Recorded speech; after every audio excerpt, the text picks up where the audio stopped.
Here we are. Sounds like we're recording. Looks like we're recording. All right.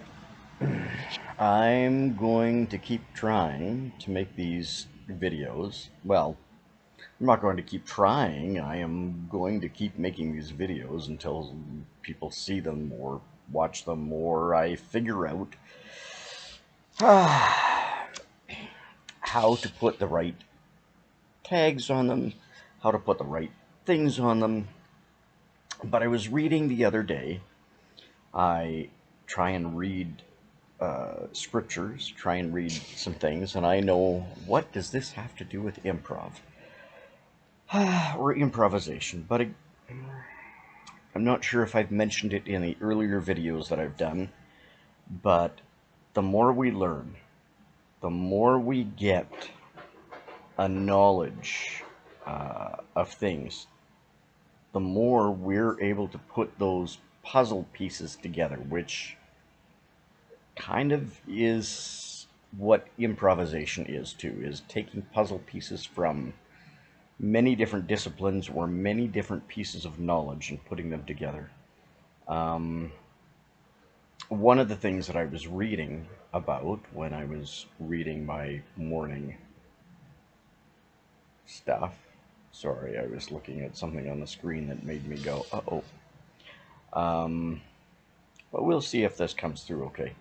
One of the things that I was reading about was, and especially in this day and age, everybody's getting all apocalyptic, and everybody uses that word wrong, just like Inigo Montoya from A Prince's Bride. I don't think you're using that word right. I don't think it means what you think it means, right? Everybody figures that apocalypse is, oh, the end, it's terrible, it's all going. But apocalypse means uncovered or revealed.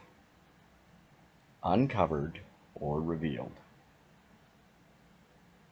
Apocalypse, or as I like to call it, alpacalypse, uncovered or revealed. So it doesn't mean the end of the world, it doesn't mean plagues, it doesn't mean all of that other stuff that we've wanted to throw at it. One of the other things too is that not that we're not in the middle of experiencing them right now. We're in the middle of experiencing floods in some areas and fires. A lot of North America is on fire. Hopefully we'll be getting some rain or more rain in the area I'm living in. We've had a little bit of rain in the last week, so it's dampened some of that down, but we see fire, and of course, when I'm reading things, I am trying my best to be able to say, what is it I'm reading? Do I understand what I'm reading? First off. Two, because a lot of times the words that we keep using over and over and over and over and over again sometimes are not what we think they are. For example, the word cute. Everyone goes, oh, isn't that lovely? It's all cute. It's a cute dog. It's a cute puppy. It's a cute baby. Right? But the word cute means either bow-legged, so you've got your legs that are bowed out, like you've had rickets or something like that, or that you've ridden horses lots and lots and lots, or something that is so ugly it's adorable. And here we go. We keep using those words all the time to mean something else. But in our day and age right now, we keep using a lot of the other words to mean so many other things. And not just in our day and age, but centuries past, they've used one word to mean another word. But while I was reading about fire, because obviously right now we've got smoke in the air, it's going down to the US, it's going up to Canada, it's going all over the place, right? And so we think of fire as the actual consumption of material, right? And yet, fire, when you want to learn about a word, either go to an actual book, a dictionary, and usually the bigger dictionaries that you can get, if you can go to the library, you can get a very in-depth look at a lot of the words, or there's many more words to look at, or you can do the little googly thing and and look for, and what you want to look for is the etymology of a word. And the way I usually put it in my toolbar is, what is the etymology? Not to be confused with entomology. Entomology is the study of small little bugs. Pardon me. But etymology is the study of words, where they've come from, what they had been, how they were used back then, and to dismiss, oh, but that's the way they used them 100 years ago. We're not using it that way anymore. A lot of times, some of the things we read, some of the things we understand, or even today, when someone is writing an article or making an article, they're using those words based on something that had been used thousands of years ago, or hundreds of years ago, a couple of hundred years ago. So, uh, in the idea of the scriptures, come on, get over it. And unfortunately, I don't do. I try and limit the use of my phone, my IO device, to do different things. So, in what I looked up on the etymology of fire, the English word fire comes from the Old English noun, and I am not going to pronounce these properly, fear, or F-Y with a long dash over the top of it, and then an R, which traces back to Proto-Germanic fjör. And the way that they have it written in here is really interesting, and I would like to learn a little bit more about how to. Oh, there's some lens flare. That'll be for another thing too that we can do on movies and stuff like that. ADHD. Oh, squirrel. Um, uh, but the way that some of these things are written out, they're written out so that they can be phonetically understood as to how to pronounce them, which I haven't got that.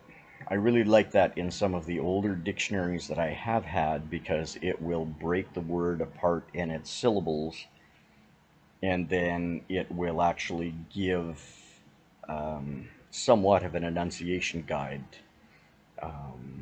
as to how that was pronounced, whether it's a CH, like a ch, or they would give an example of another word where that sound was relevant to, so that you could pronounce that word the same. Anyway, getting back to here. So fear, meaning fire. Ultimately, to the Proto-Indo-European root, uh, um, I'm not even going to try and, an inanimate noun for fire as a substance. Old English, Proto-European. It was one of these things that I found that was quite interesting, and I think it was probably on the other page. Okay, just a second.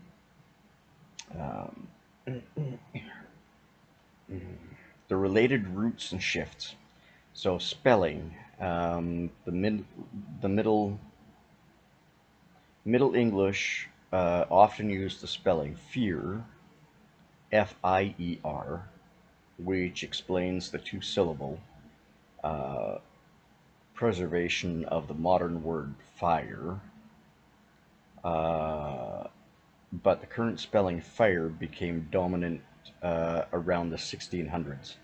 The Indo-European doublet, Proto-Indo-European, actually had two separate roots for fire, and I think this is where I found it quite interesting. Fire, referring to fire as a physical substance, which is what we kind of know fire as right now, and uh, Agni, referring to fire as a living, active force, which gave Latin its words ignis, as in ignite.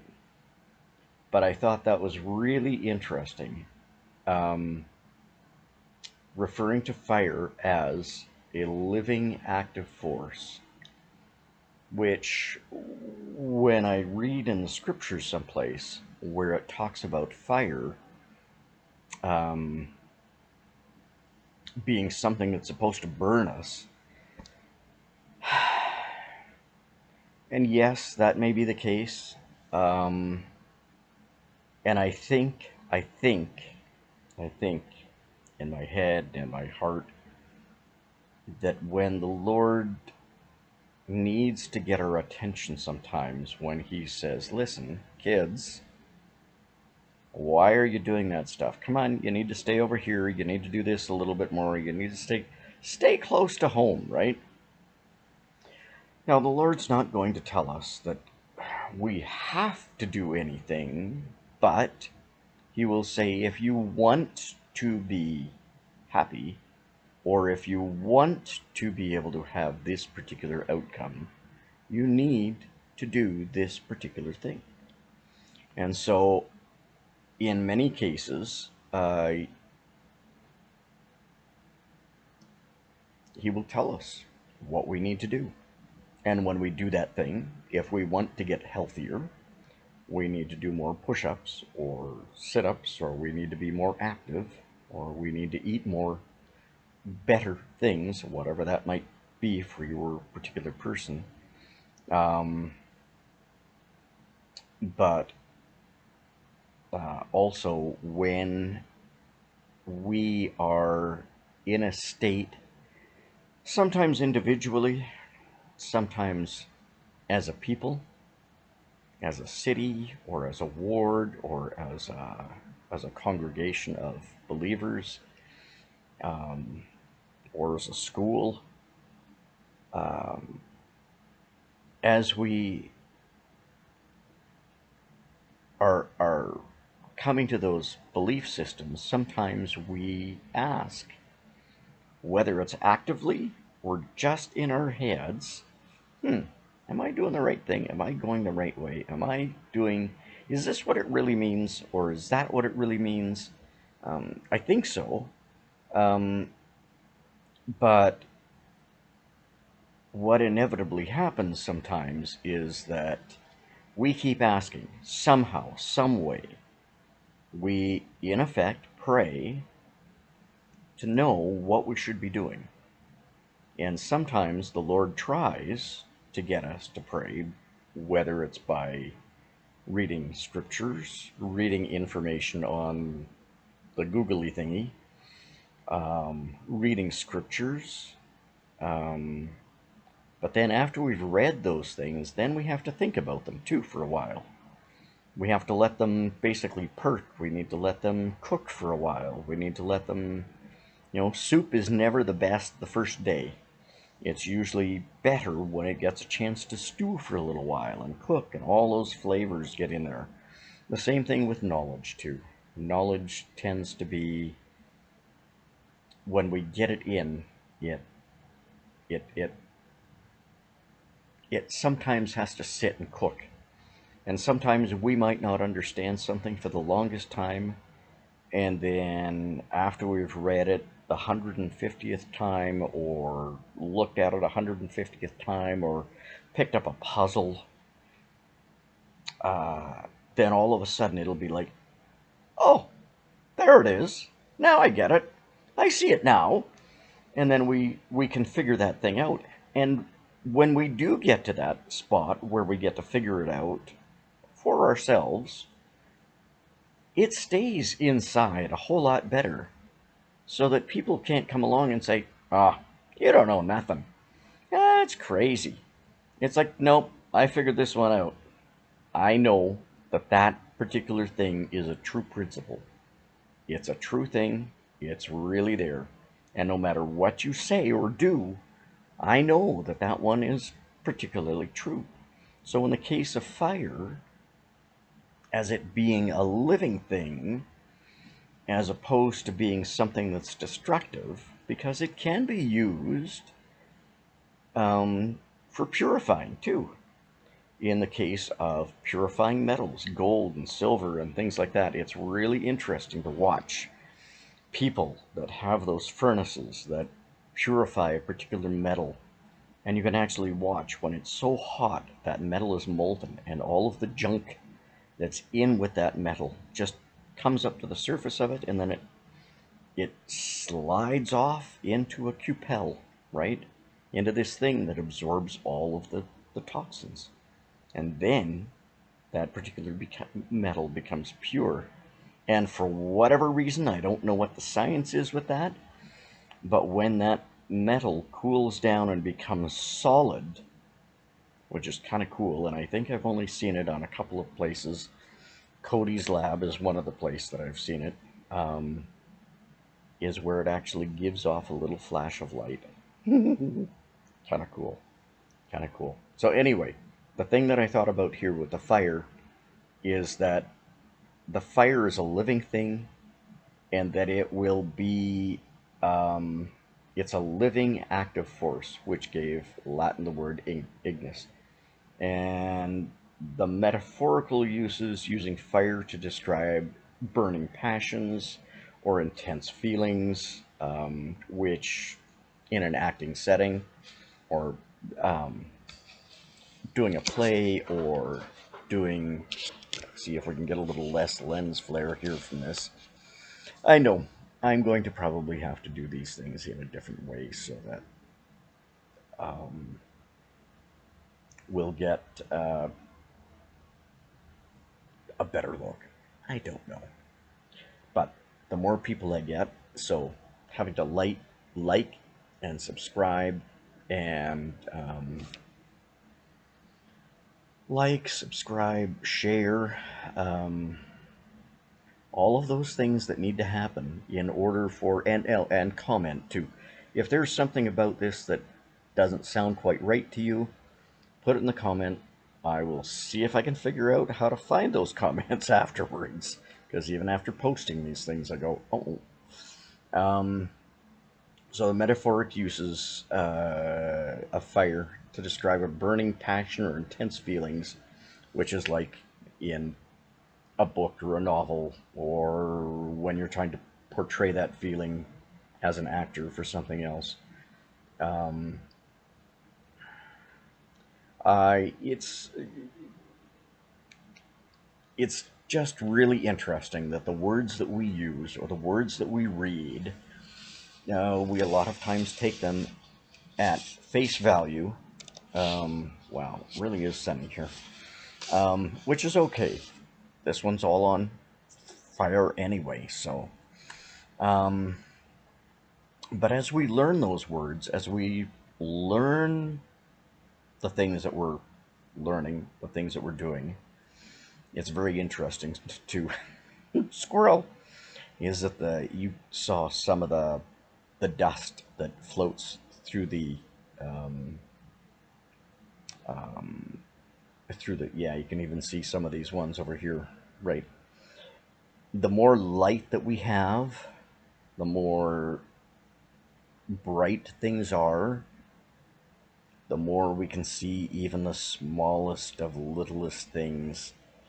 Um, and as in this day and age where we have the light of Christ coming to us and around us, um, we're going to be able to see so many more things it shouldn't make us afraid, it shouldn't make us scared, but it should make us go, huh, more puzzle pieces to use to be able to improvise a grander, bigger picture. I hope that's helpful. Again, like, subscribe, comment. Um, I have 7 subscribers so far. Hopefully we'll keep getting more. Alrighty, till next time, take care.